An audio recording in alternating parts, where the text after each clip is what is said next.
ഇന്ന് ഒരു മുതിര തോരൻ ഉണ്ടാക്കാം.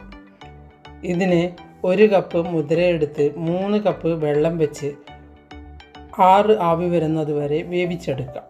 ഇനി വെന്ത മുതിരയിലേക്ക് ആവശ്യത്തിനുള്ള ഉപ്പിട്ട് കൊടുക്കാം. ഇനി ഇതൊന്ന് ഇളക്കി ഇതിലെ വെള്ളമെല്ലാം വറ്റിച്ചെടുക്കാം. ഇനി ഇതൊന്ന് വറുത്തിടാം.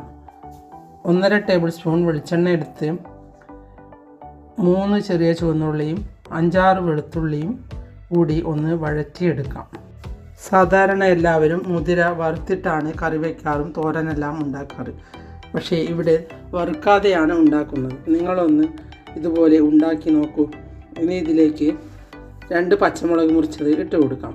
അതൊന്ന് വഴറ്റിയ ശേഷം അതിലേക്ക് 2 നുള്ളി കടുകും കറിവേപ്പിലയും ഇട്ട് ഒന്ന് പൊട്ടിച്ച ശേഷം അതിലേക്ക് ആവശ്യത്തിനുള്ള മുളക് ഇട്ട് കൊടുക്കാം. ഞാനിവിടെ 1/2 ടീസ്പൂൺ മുളക് പൊടിയാണ് ഇട്ടത്. ഇനി ഇതൊന്ന് നല്ലതുപോലെ ഇളക്കിയ ശേഷം ഇതിലേക്ക് വേവിച്ച് വെച്ച മുതിരയിട്ട് ആവശ്യത്തിനുള്ള ഉപ്പുമിട്ട് ഇളക്കിയെടുത്താൽ ഇത് റെഡിയായി.